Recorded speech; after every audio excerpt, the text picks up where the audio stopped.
The history of unnecessary hysterectomies among African American women is a troubling narrative that intertwines racial, medical, and gender discrimination. It reveals systemic abuse and exploitation in the medical field, disproportionately affecting Black women. During the era of slavery, African American women were often used for medical experimentation without their consent. Doctors like J. Marion Sims, often called the father of gynecology, conducted experimental surgeries on enslaved women without anesthesia. This set a precedent for the medical exploitation of African American women. The eugenics movement.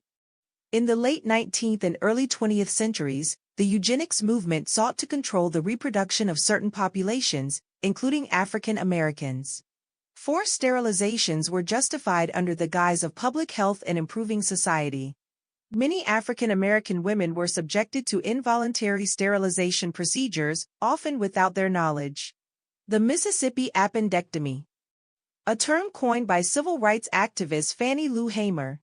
It referred to the practice of sterilizing African American women under the pretext of other medical procedures, such as appendectomies or hysterectomies. These sterilizations were frequently performed in southern states, targeting poor Black women. Hospital hysterectomies in the mid-20th century. During the 1950s and 1960s, hysterectomies became a common solution for a variety of health issues, even when less invasive treatments were available. African American women were disproportionately targeted for these surgeries, with some doctors viewing them as a form of birth control for women they deemed unfit to reproduce. Hospitals and doctors were incentivized financially for performing hysterectomies, leading to unnecessary procedures. The unnecessary removal of reproductive organs caused significant physical health issues, including early menopause and increased risk of other medical conditions. Emotional trauma from the loss of reproductive autonomy compounded these physical harms. Generations of medical abuse contributed to deep-seated mistrust of healthcare institutions among African Americans, particularly Black women. Reproductive justice movements. Activists and organizations like the National Black Women's Health Project emerged to advocate for reproductive justice and healthcare equity. These movements highlighted the intersection of race, gender, and class in healthcare disparities. Although practices like forced sterilizations are less common today, implicit bias and systemic inequities persist in healthcare. Addressing the historical abuse of African American women through unnecessary hysterectomies is essential for understanding the roots of medical racism and advocating for equitable, ethical healthcare practices. There are strong arguments that the widespread, non-consensual sterilizations of African American women, as well as other marginalized groups, had genocidal implications. Here's why. These sterilizations were disproportionately carried out on Black women, often under the guise of public health or poverty alleviation.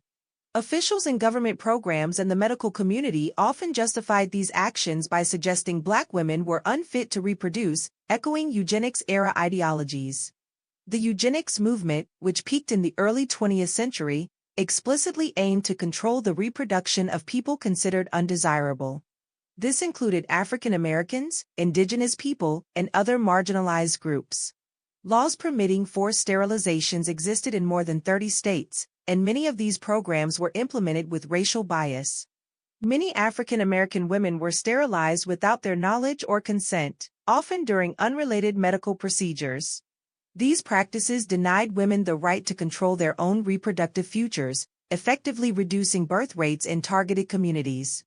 While the intention behind these sterilizations may not have explicitly been labeled as genocide at the time, the outcomes, erasing the reproductive agency of Black women and reducing Black birth rates, paralleled genocidal effects. Activists, such as Fannie Lou Hamer and others in the civil rights and reproductive justice movements, described these actions as an assault on Black communities. Hamer herself, a victim of forced sterilization.